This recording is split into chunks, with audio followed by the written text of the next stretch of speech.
Boa noite. Boa noite. Hoje a casa está mais iluminada ainda com o nosso querido amigo e os companheiros que vieram. Obrigada pela presença de todos. Hoje o tema da palestra, quem já ouviu no grupo, é Jesus e você comigo. Já estou curiosa. Eu não vi ainda essa história. Como eu adoro essa história, né? Essa eu não conheço. Então, quem não conhece nosso amigo, me dá um prazer aqui de estar do seu lado. Nosso amigo querido, companheiro de ideal, né, da nossa causa espírita, o Emerson Santos. É mineiro também, como eu. Então, gente boa. Brincadeira. Mas ele, desde a sua adolescência, já divulga a doutrina. Possui 32 livros. Me corrija se eu falei errado. 32 livros já publicados, onde toda a renda é revertida para instituições, né, Edson? E é tarefeiro do grupo Irmã Sheila, em Belo Horizonte, isso mesmo, né? É coordenador também das caravanas de educação da Fraternidade Sem Fronteira, que realiza trabalho na África e no Brasil. Então, quem não conhece sobre esse trabalho, né? Entra na internet, tem algum site que você divulga, né? Aí vai ler para conhecer esse trabalho maravilhoso. Esse nosso irmão aqui, ó, é coordenador. Então, temos muito para aprender essa noite. Vamos aproveitar esse momento que nós estamos aqui com esse companheiro de tamanha boa vontade, vem até Sorocaba, trazer a sua palavra, para que nós possamos, assim, estar refletindo nesse aprendizado maravilhoso que ele traz para nós. E que a gente possa sair daqui um pouquinho melhor, né, Anderson? Refletindo em tudo isso e nos esforçarmos para nós estarmos dando um passinho a mais para a nossa evolução. Então, que cada um aqui presente que já está aproveitando a presença dos nossos amigos espirituais, para estar me fazendo as forças, as energias, que possa, você faz a oração para nós? Quem quiser fechar os olhos, imaginar a presença de Jesus, antes disso, não esquece de desligar o celular, tá? Desliga, porque não tem nada mais chato do que o celular tocar durante esse momento. Então, possa estar elevando o pensamento. Imagina que a sala rodeada de luz, cheia de irmãozinhos espirituais envolvidos em muita luz e muita paz. E Jesus renovando a todos nós e iluminando o nosso palestrante. Que Jesus te abençoe, Emerson. Gratidão.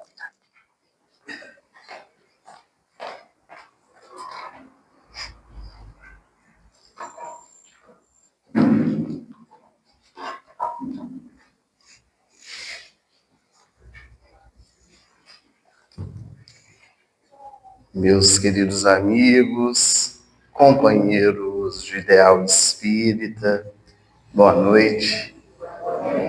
Que as bênçãos de Jesus continuem envolvidos nos nossos corações em muita paz e harmonia. Vamos elevar os nossos pensamentos ao mais alto. Senhor e Mestre Jesus, nessa noite, eis que aqui nos encontramos, os servidores e trabalhadores da tua seara, aprendizes do teu evangelho, necessitados do teu amor, da tua paz, da tua harmonia. Trazemos, Senhor, os nossos corações, muitas vezes marcados pelas dores, aflições, sofrimentos e adversidades do nosso cotidiano, mas sabemos a tua misericórdia e do teu amor em favor de todos nós.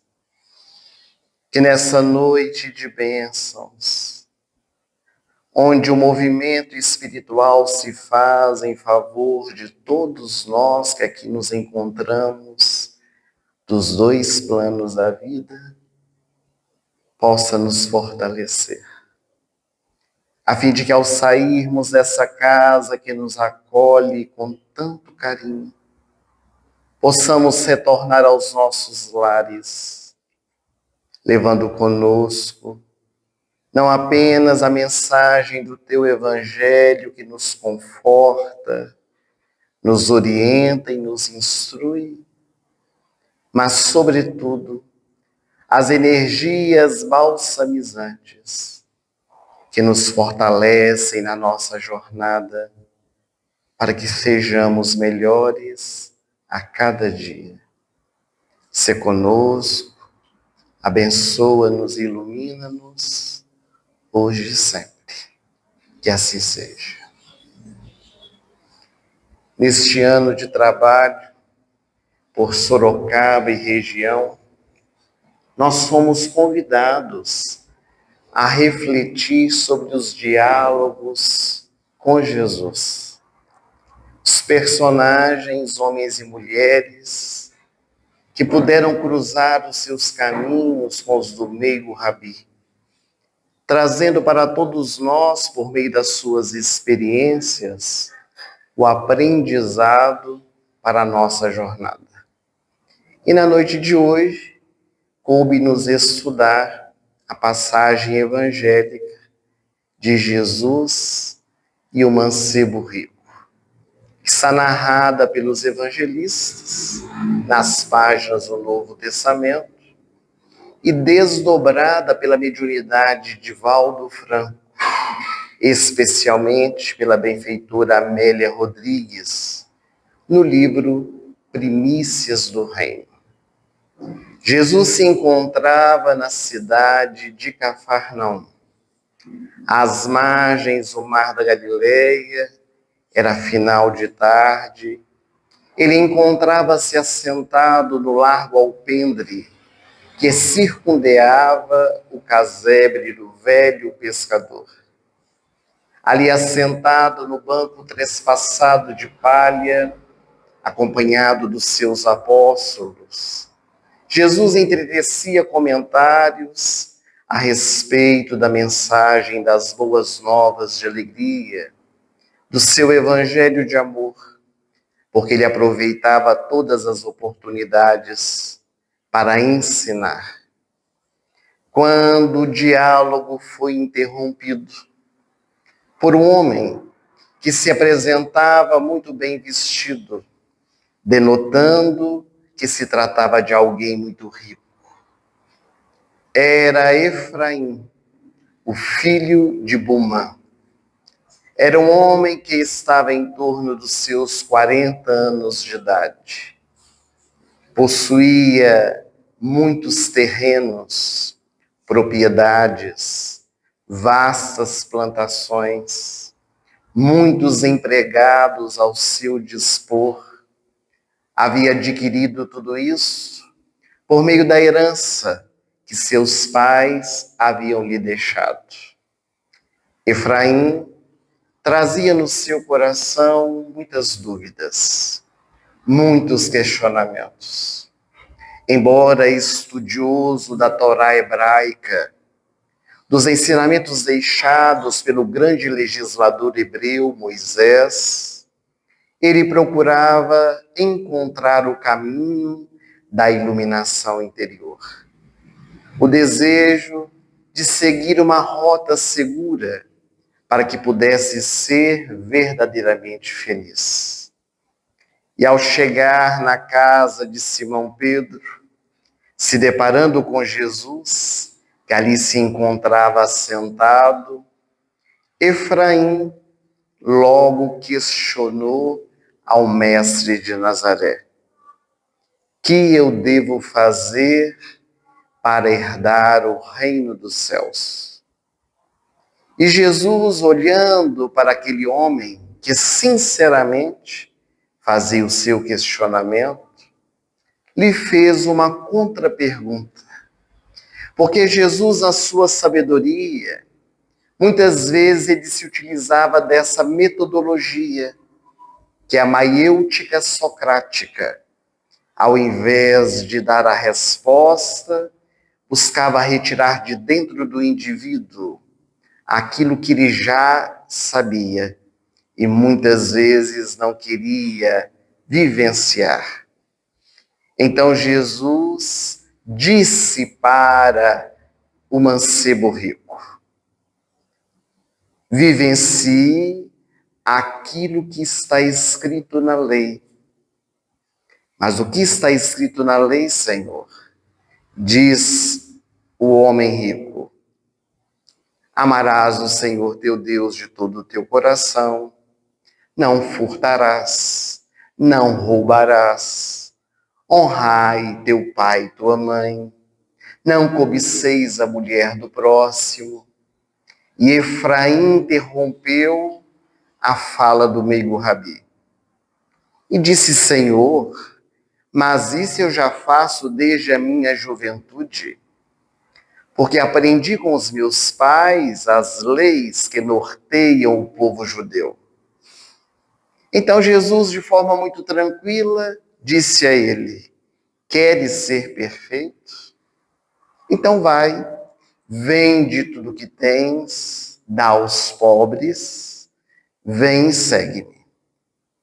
E o mestre silencia, deixando que Efraim pudesse meditar naquelas palavras.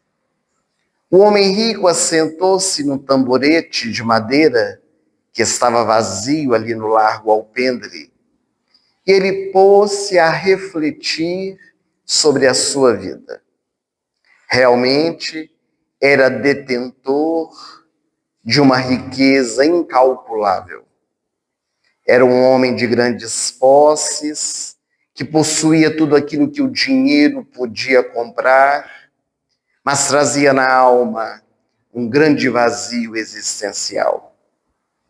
Ele meditava se seria capaz de dar tudo o que possuía para os pobres, para seguir ao carpinteiro, o homem de Nazaré, que todos diziam ser o Messias.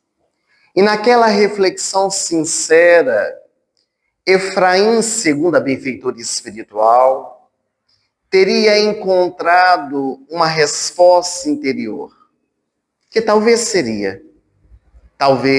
ele conseguisse despojar-se dos bens terrenos para poder encontrar o caminho seguro da sua felicidade.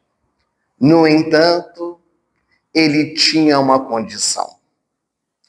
E abrindo a sua boca, ele expõe a Jesus: Mestre, posso sinceramente dar tudo aquilo que possuo aos pobres, mas eu quero lhe pedir algo.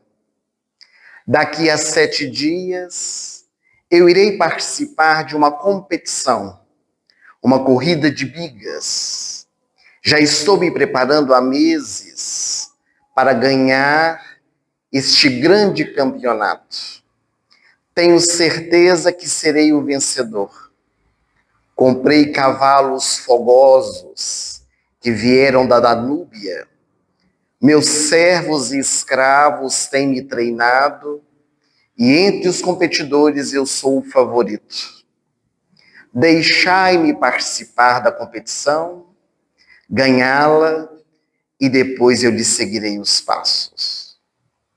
Jesus, que eu escutava atentamente, cravou seus olhos nos de Efraim e lhe disse: o convite que eu lhe faço é hoje, é agora. Para ti não existe o amanhã.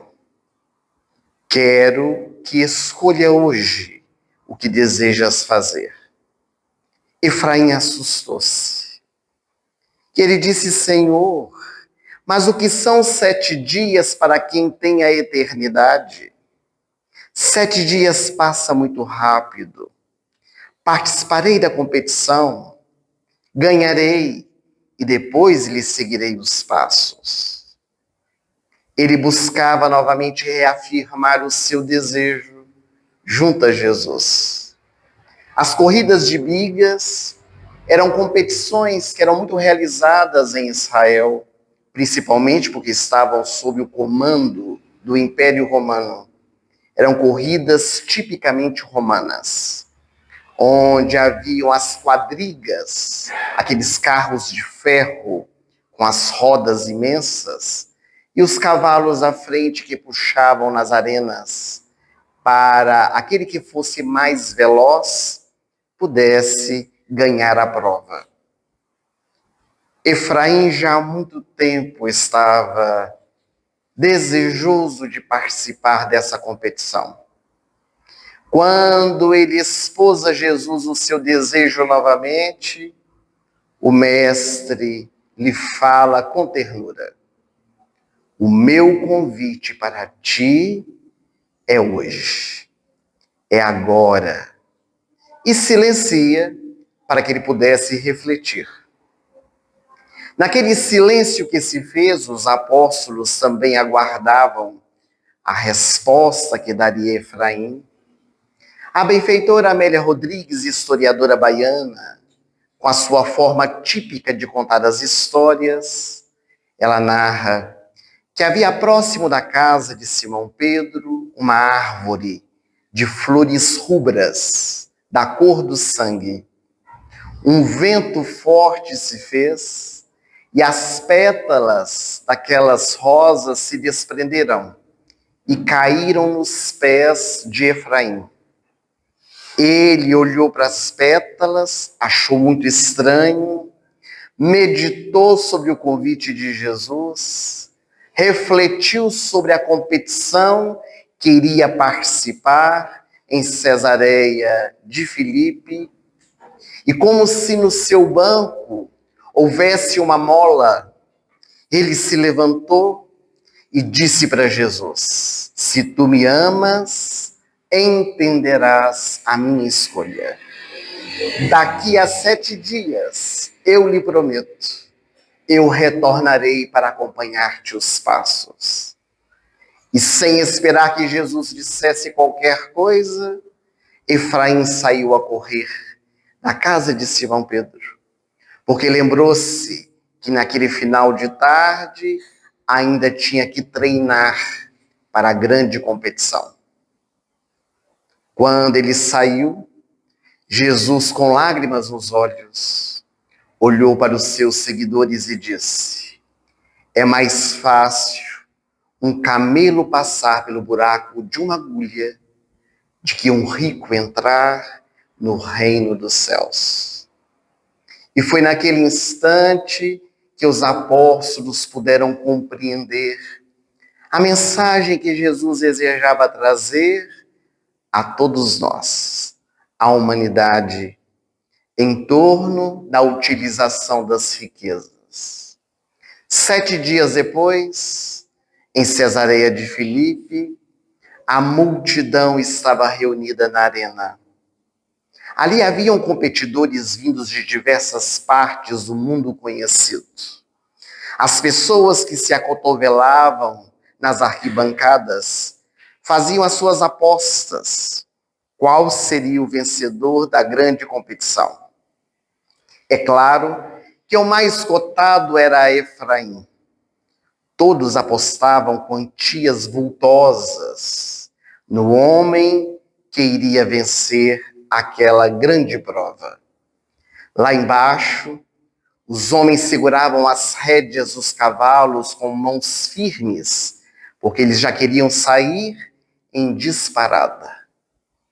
Quando o estampido se fez, era o sinal para o início da competição. Chicotes vibraram no ar sobre o dorso dos cavalos e eles saíram em disparada. Estava Efraim à frente, feliz e contente. Outros vinham atrás também velozes, tentando passar à frente dele. Depois de diversas voltas na arena, em uma das dobras qualquer da competição, de repente, uma biga tomba ao chão. Alguém cai sobre a areia e não tem tempo de se levantar. Porque quando vai fazê-lo, as bigas que vêm atrás passam por cima dele, cortando o seu corpo. As pesadas rodas de ferro, as patas dos cavalos. E aquele homem tombado ao chão, que se despedia da terra, escutou a voz suave e doce do meigo Rabi. O meu convite para ti é hoje. Para ti não existe o amanhã.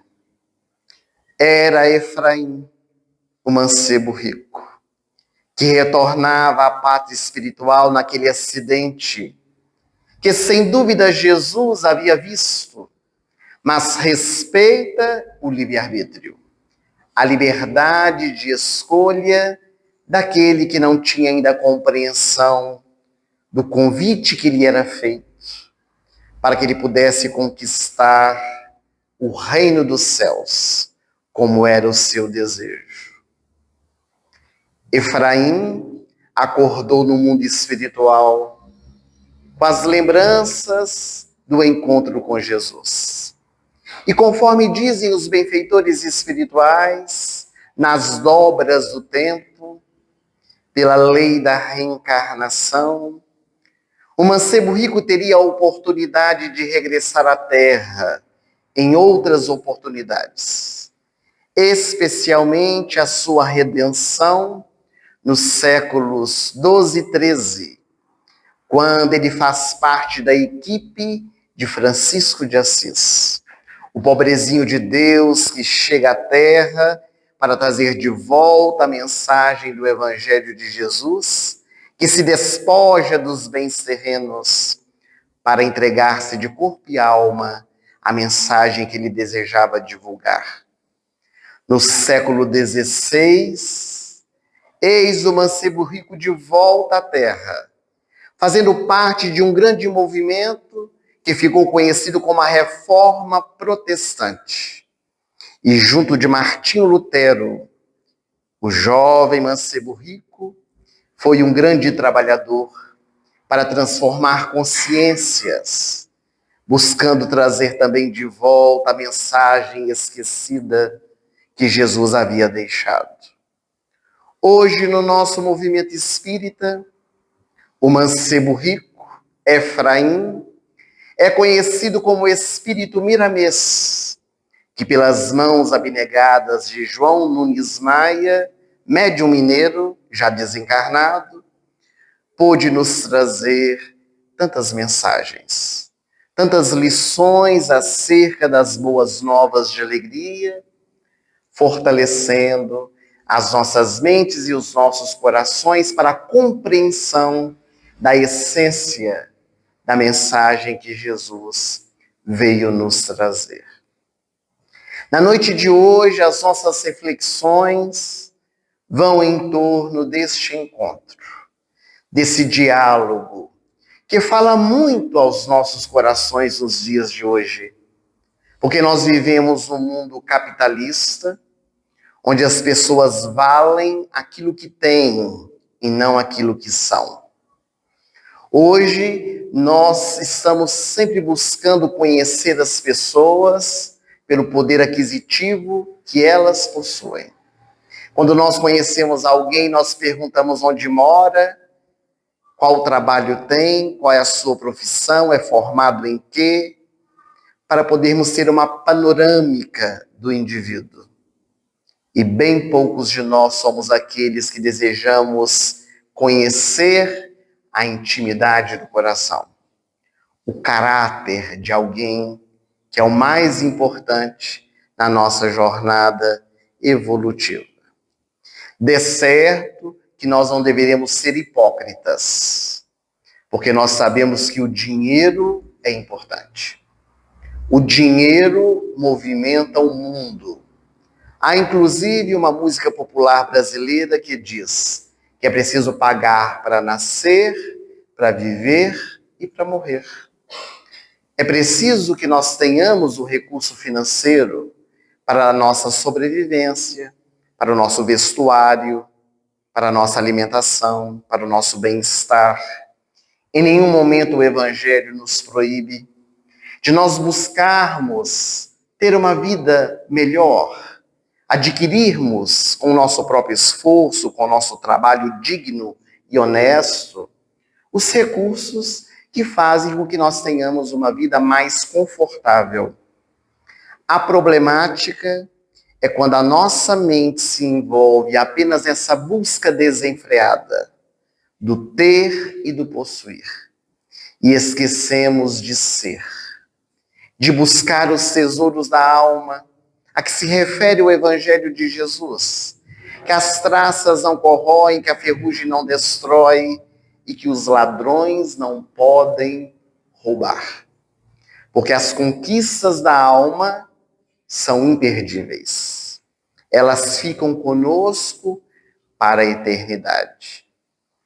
Muitas pessoas dizem que a felicidade está em ter coisas, que é um conceito trazido desde a Grécia Antiga, um grande filósofo chamado Epicuro, que dizia que felicidade é ter, porque quem tem goza, e quem goza é feliz. Mas será? Será que todas as pessoas que têm muito dinheiro são felizes?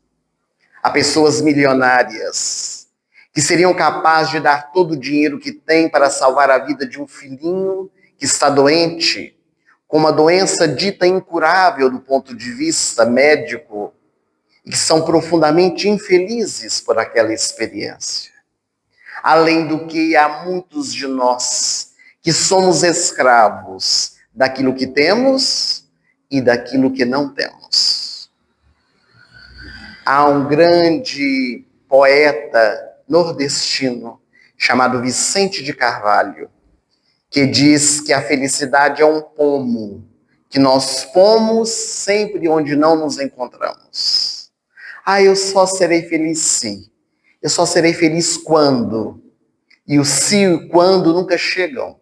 Porque quando a experiência bate à nossa porta, nós já estamos desejosos de outra coisa. E não valorizamos aquilo que possuímos. Allan Kardec, orientado pelo Espírito de Verdade, ele nos ensina que nós sofremos por aquilo que é supérfluo, porque nós não entendemos que dispomos daquilo que é essencial. Aquilo que está nas nossas mãos como uma oportunidade de aprendizado. Ora vivenciando a riqueza, ora vivenciando a pobreza, pelas experiências da reencarnação.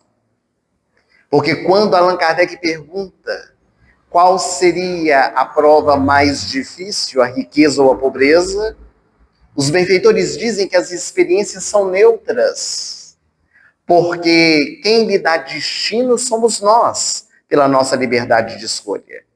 Eles esclarecem que a riqueza, ela favorece, muitas vezes, nós enveredarmos por caminhos menos felizes, despertando orgulhos, vaidades, excessos. Mas a pobreza também desperta no nosso coração a inveja, o ciúme, o desejo de possuir o que os outros têm. Então, em cada experiência pela qual nós passamos, nós somos convidados a encarar como uma oportunidade de crescimento espiritual. O mancebo rico tem uma grande oportunidade na sua vida, que é cruzar o seu caminho com o de Jesus. E ele pergunta ao mestre sinceramente o que deve fazer para herdar o reino dos céus, e Jesus lhe diz que basta seguir as leis divinas. Mas audacioso Efraim diz para Jesus: mas as leis divinas eu já sigo, eu já as conheço. Então Jesus lhe diz: queres ser perfeito? Porque a perfeição não existe na terra. Queres ser perfeito? Então vai, vende tudo que tens e dá aos pobres e segue-me. Logicamente que é uma linguagem figurada. Porque Jesus não quer que nós vendamos tudo que temos para segui-lo. Jesus quer que nós utilizemos aquilo que temos em favor de quem nada tem. Para que nós possamos multiplicar os nossos talentos. Porque se nós dermos tudo que temos, nós vamos ser miseráveis também. E daí a pouco nós estamos necessitados. Quando Zaqueu, outro personagem do Evangelho, ele transforma a sua vida, ele diz a Jesus: amanhã eu vou dar metade dos meus bens para os pobres. E aqueles a quem cobrei indevidamente os impostos, eu restituirei 4 vezes mais. Mas ele continua ainda rico. Ele ainda continua com seus recursos financeiros, porque também necessitava deles para a sua sobrevivência e de sua família. E quando nós compreendemos isso, a nossa vida vai tendo outros contornos. Nós vamos entendendo os desígnios de Deus que batem à nossa porta. Nós, espíritas, temos grande dificuldade de lidar com a riqueza. Porque nós colocamos o ensinamento de Jesus na letra e não na essência dela. Quando Jesus diz que é mais difícil um camelo passar pelo buraco de uma agulha do que um rico entrar dentro do reino dos céus.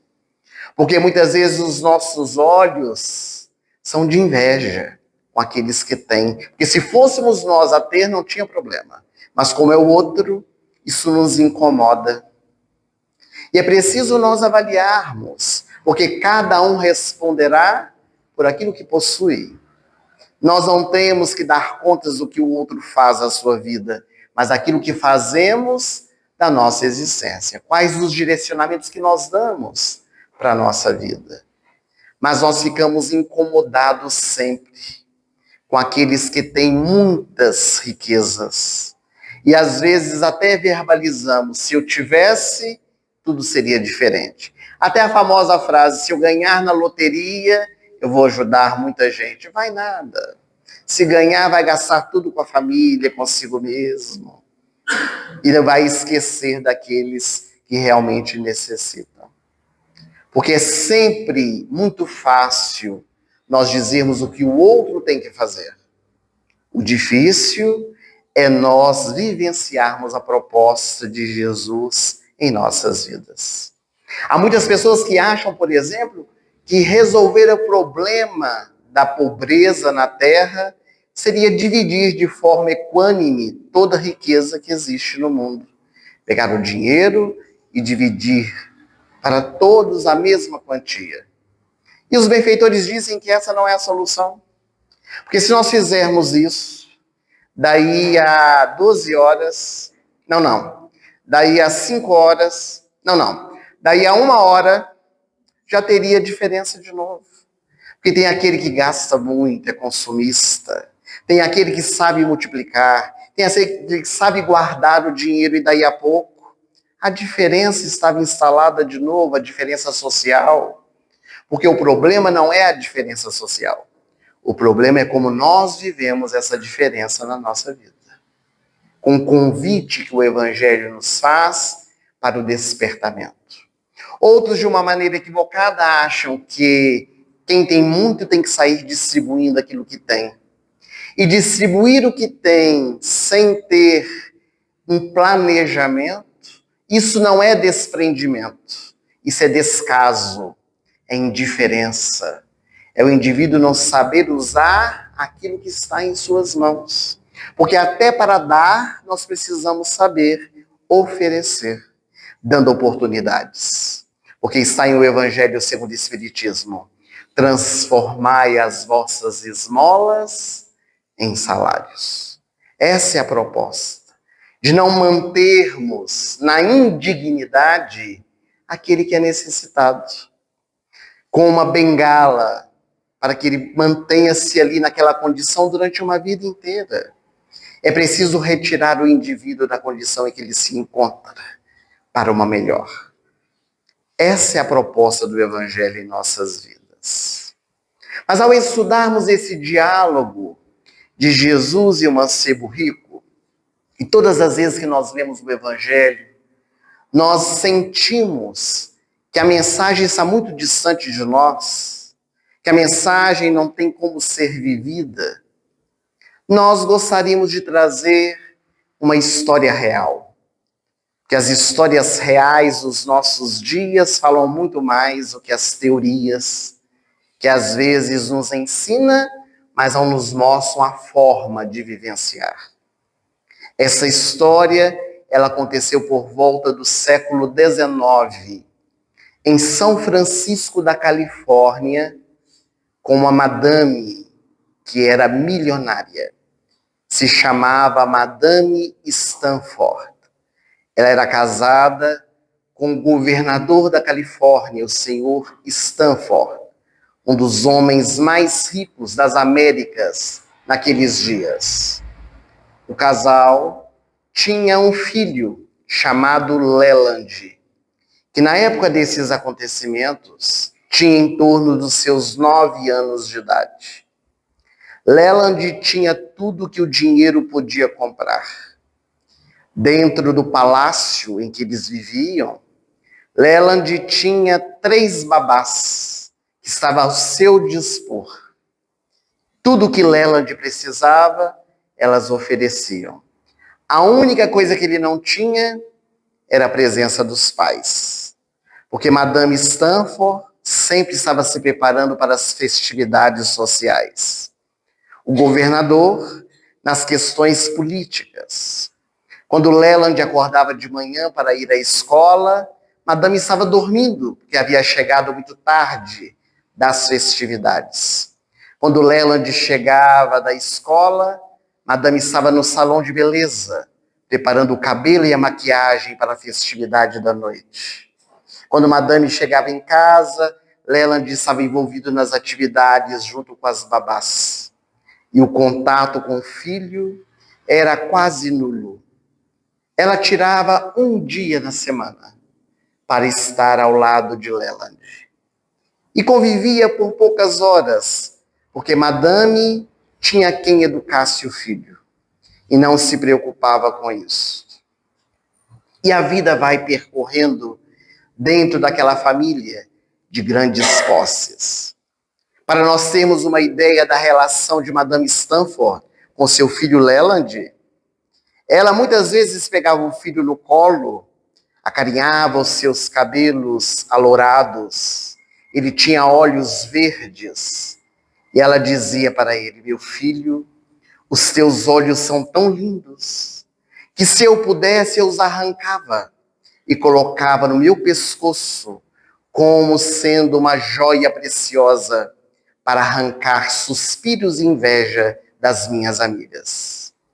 Leland sorria, sem entender muito bem o que a mãe queria lhe dizer. Um dia, Madame Stanford acordou pela manhã, um pouco mais cedo, foi tomar o café à mesa com seu esposo. Leland estava para a escola. Quando os jornais da cidade foram entregues para o casal olhar as páginas, e Madame foi tomada de espanto, porque numa das colunas sociais estava escrito em letras garrafais: Madame Stanford está de luto, porque uma tia sua, que morava no subúrbio, faleceu. Madame Stanford não tinha nenhuma ligação com essa tia. Como esses jornalistas foram descobrir algo assim? Naquela época, o luto devia ser vivenciado. Era necessário vestir o negro. Não podia frequentar rodas sociais, festas. Precisava demonstrar a sua dor da perda de alguém que havia falecido. Madame Stanford seria proibida durante 7 dias. Para ela era uma eternidade. Não ir às festas, não participar das rodas sociais. O que vai ser de mim?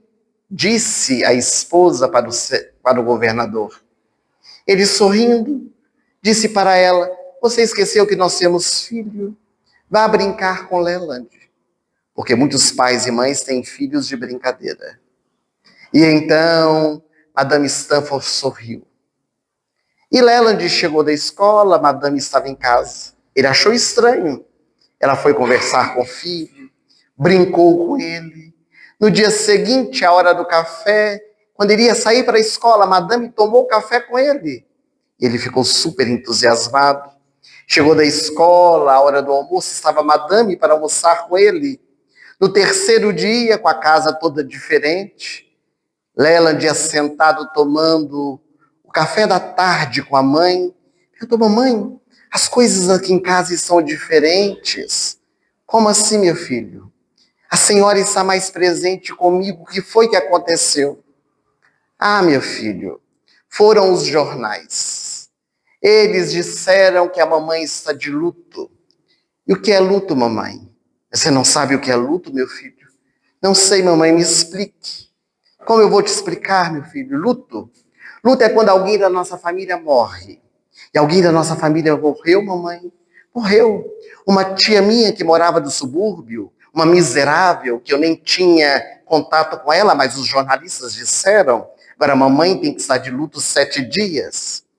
Leland então olhou para a mãe e perguntou: e quantas tias a senhora tem ainda para morrer? Porque ele queria que a mãe estivesse com ele. Ela entendeu. Começou a chorar, abraçou o filho e disse: tudo vai ser diferente, Leland, daqui para frente. Mas madame estava entediada de ficar em casa.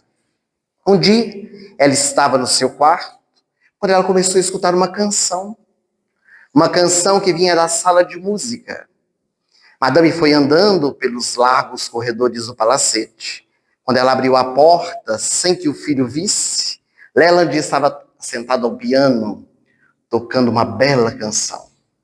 Ela entrou pé ante pé, sentou no tapete macio e se emocionou com a melodia, que era apenas tocada, não cantada.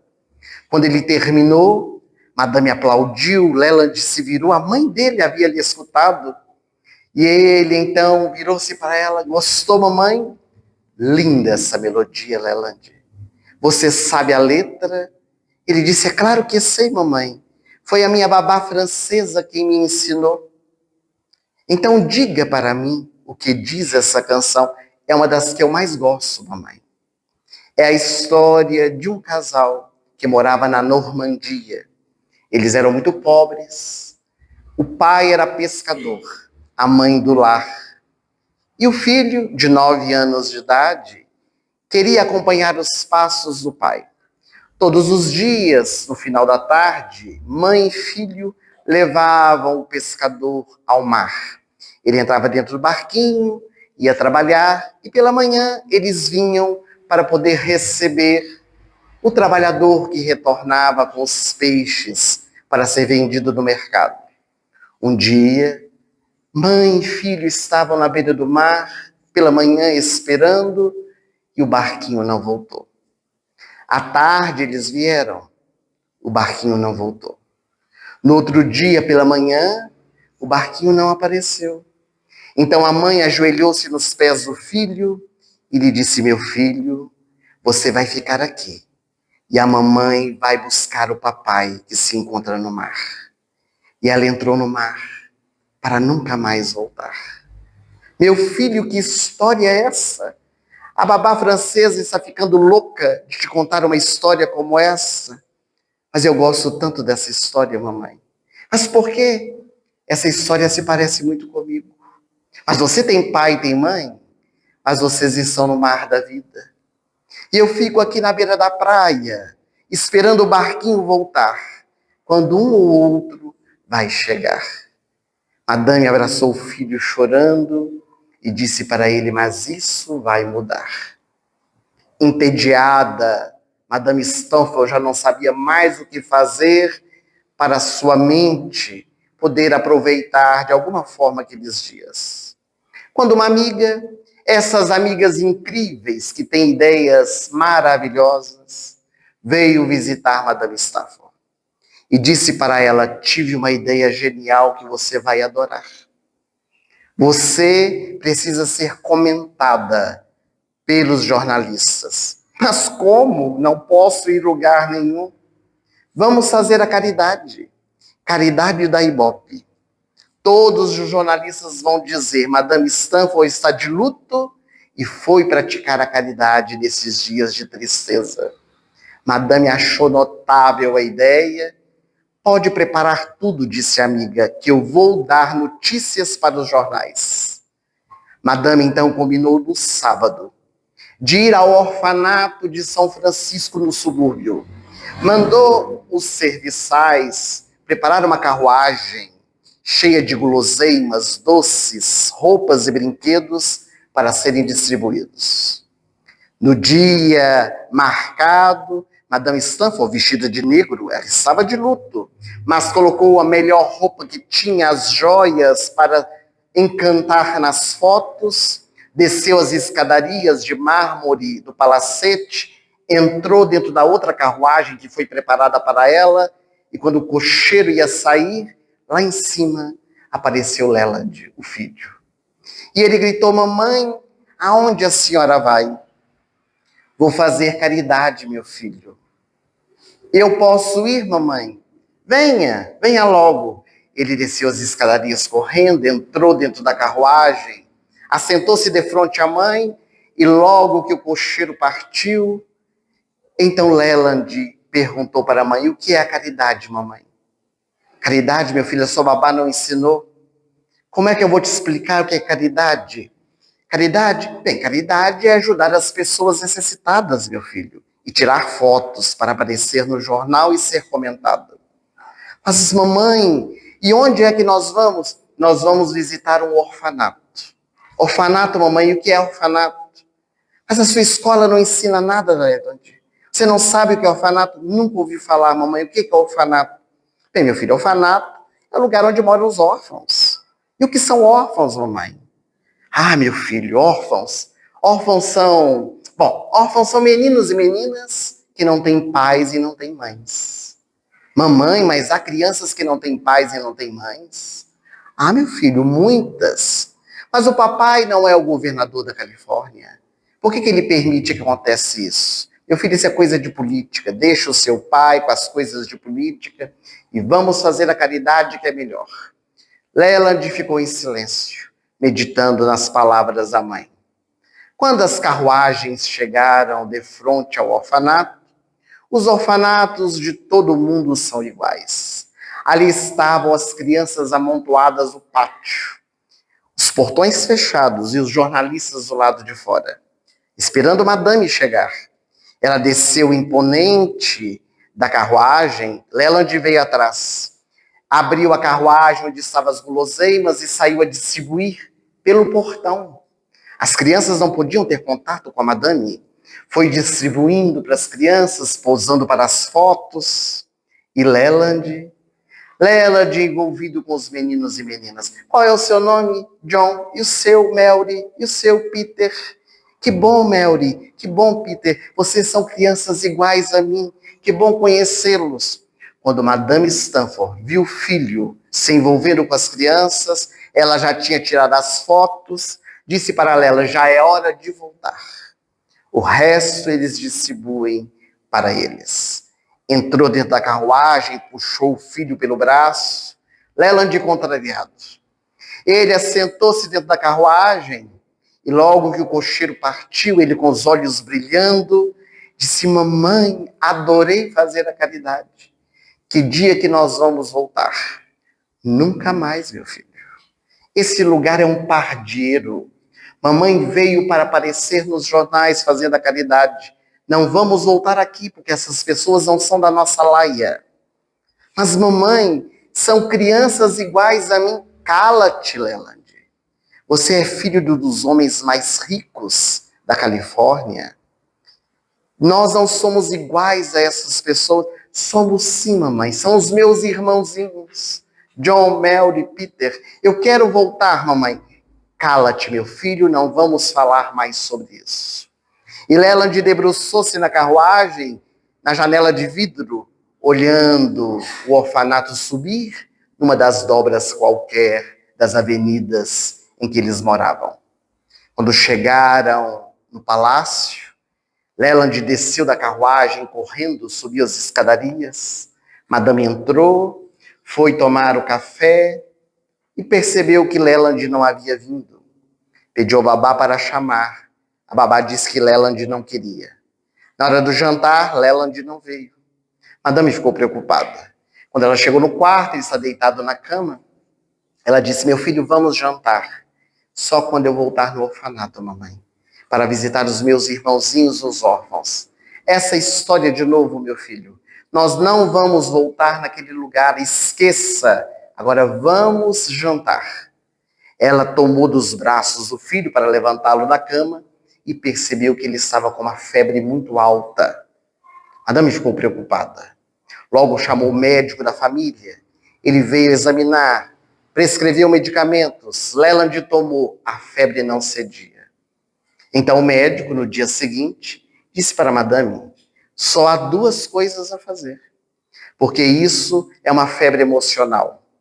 Ou você leva Leland de volta para o orfanato, para ele ver as crianças que ele tanto quer ver, ou a senhora precisa sair dos Estados Unidos da América para fazer uma viagem. Eu prefiro a segunda opção do que levar o meu filho nesse lugar de novo. E madame mandou preparar uma viagem de transatlântico para ir à Europa levar do seu filho. Quando Leland soube, criança, até se animou com a viagem de barco. Era a primeira vez que viajaria com a mamãe, nunca tinha saído dos Estados Unidos da América. E no dia da grande viagem, a população foi se despedir, afinal de contas era a Madame Stanford, a esposa do governador, que ia fazer uma viagem de muitos meses. Junto com o filho, o governador não foi. Ela subiu então no navio e lá em cima dava adeus para o povo, a ralé da sociedade que foi se despedir de Madame. Quando o navio foi se afastando, Leland, debruçada na morada do navio, perguntava: mamãe, para que lado fica o orfanato? Meu filho, é daquele lado, por quê? É lá que estão os meus irmãozinhos, os órfãos. Eu quero visitá-los, mamãe. Meu filho, vamos aproveitar a viagem. Essa é a viagem dos nossos sonhos. Mas Leland, por onde passava? Chegaram na Europa e ele perguntava: para que lado ficam os Estados Unidos, mamãe? E eu sei lá, Leland, para que lado fica. Mas eu quero saber, mamãe. Eu acho que é para aquele lado ali, meu filho. E o orfanato também para aquele lado. Então é lá que são os meus irmãozinhos, os órfãos. E eu quero visitá-los. Madame começou a ficar preocupada. Leland não falava de outra coisa. Visitaram diversos países e onde passavam, Leland fixo nesse desejo de ver os seus irmãozinhos, os órfãos.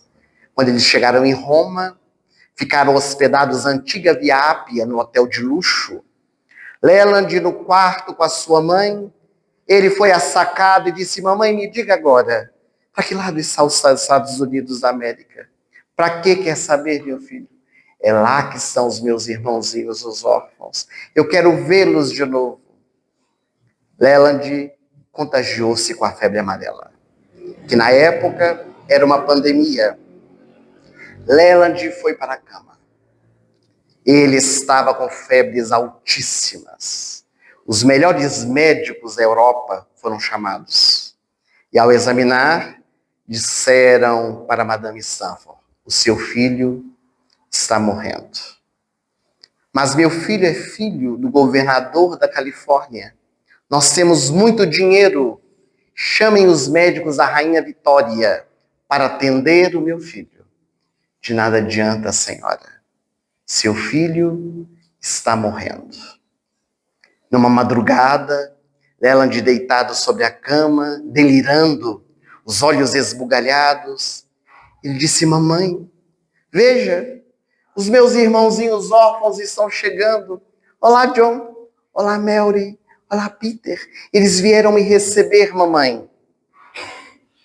Madame percebeu que ele estava delirando, pegou o Leland no colo, juntou ele junto do seu peito, mandou os empregados abrirem as janelas da sacada do hotel em que eles estavam hospedados. Ela chegou do lado de fora e disse para o filho: fica bem, meu filho, porque a mamãe, quando você melhorar, vai te levar para visitar os seus irmãozinhos, os órfãos. Leland, com a voz tremida, disse: agora, mamãe, é tarde demais. E foi no colo da mãe que ele deu o último suspiro. Madame Stanford ficou enlouquecida. Todos os preparativos para o retorno dela a São Francisco da Califórnia. Teve que balsamar o corpo do filho, alguns dias para preparar isso. E eles fizeram então a viagem de transatlântico para retornar para São Francisco da Califórnia. Semanas depois, quando chegaram no porto, a sociedade, a mesma que havia se despedido de Madame, estava para recebê-la. A orquestra sinfônica tocava a marcha fúnebre e a guarda carregava sobre as suas costas o esquife onde se encontrava Leland. Madame surgiu lá em cima nas escadarias do navio, não era mais a mesma mulher, alquebrada pela dor e pelo sofrimento. Quando ela abraçou o marido chorando, o esquife foi colocado dentro da carruagem, ela disse para o marido: antes de sepultarmos o nosso filho, eu tenho uma dívida para com ele.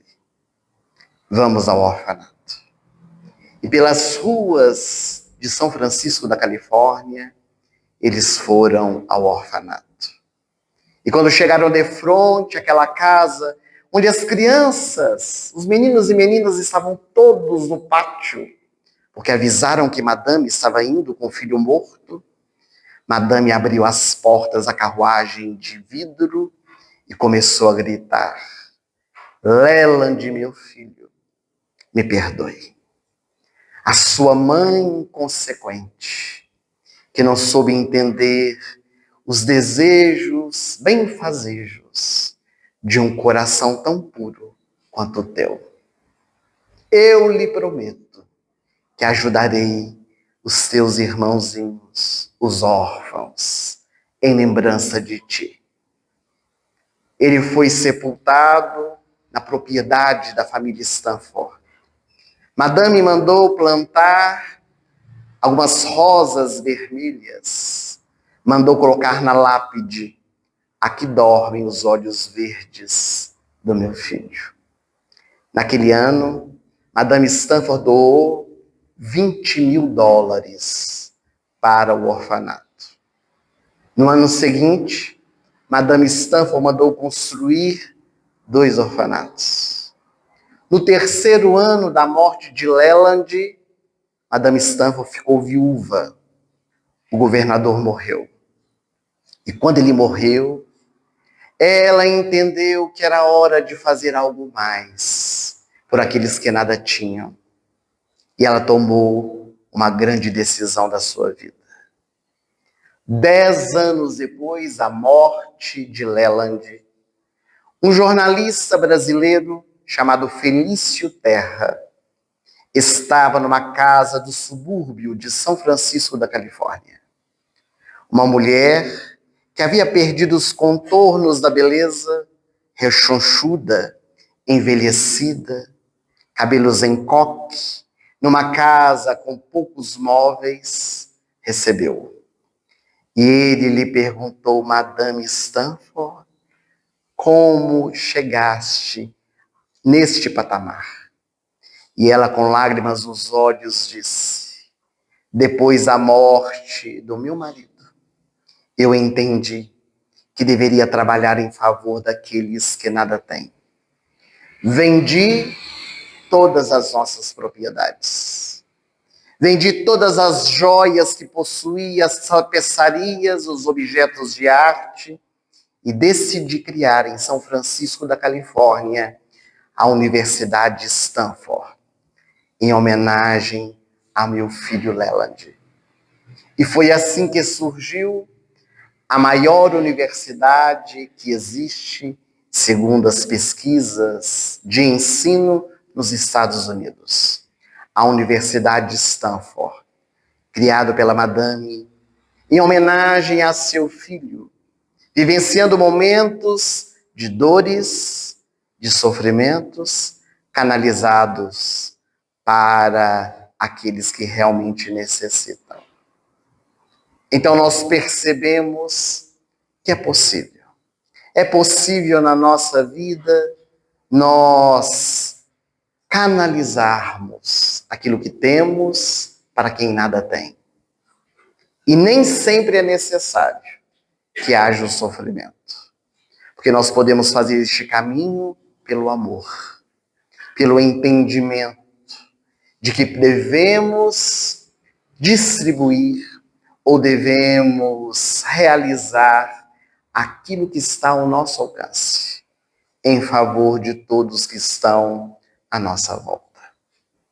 Nós queríamos agradecer o carinho, a presença de todos vocês, aos amigos que vieram de outras casas espíritas para estar conosco aqui nessa noite, aos amigos que vieram de Salto do Pirapora para estar conosco também, agradecer pela oportunidade de estarmos reunidos em nome de Jesus na casa de irmão Ciríaco.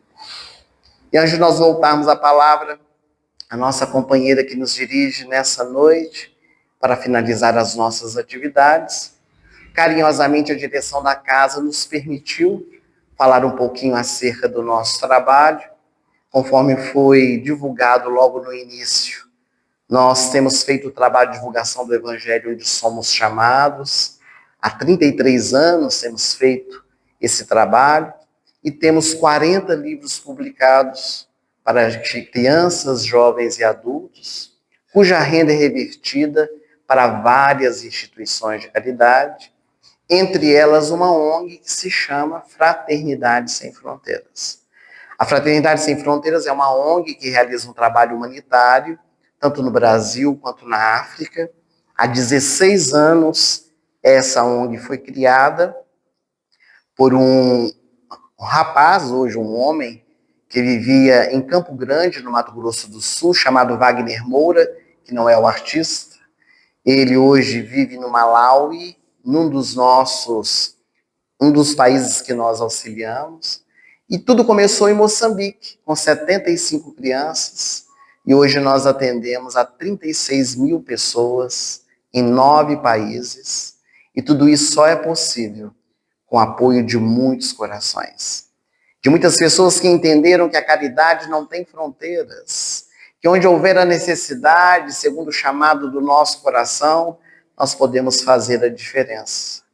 E qualquer quantia sempre é bem-vinda, porque auxilia para que o trabalho possa continuar levando esperança, alimentação, levando dignidade a esse povo tão sofrido que é o continente africano.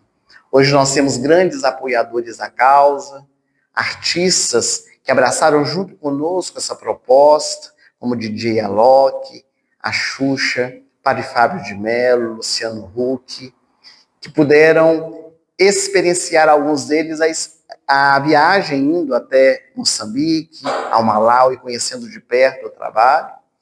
Mas também temos pessoas espalhadas pelo Brasil e pelo mundo que têm junto conosco engrossado as fileiras para que consigamos realmente levar a diferença onde nós somos chamados. Gandhi ele tem uma frase que diz: seja a mudança que você quer ver no mundo. Os nossos livros publicados estão ali fora. As pessoas que tiverem interesse, montamos um pequeno estande, podem nos procurar ao final, mas nós queremos falar de 2 recentes lançamentos.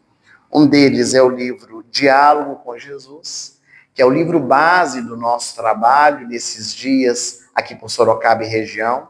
São 13 capítulos, onde em cada capítulo nós falamos sobre um personagem do Evangelho. Um dos capítulos é o Mancebo Rico. Essa história que nós contamos não é a história do Leland, a história do Mancebo Rico está aqui no livro, e também os comentários à espiritualidade sobre o diálogo dele com Jesus, trazendo para os nossos dias atuais. Então há outros personagens como Maria de Nazaré, a mulher samaritana, a mulher adúltera, Tomé, Simão Pedro e tantos outros. Nesses dias de trabalho, cada palestra, nós estamos falando sobre um personagem diferente. E o outro recente lançamento é o livro Pai Francisco, que é um livro em homenagem a Francisco de Assis.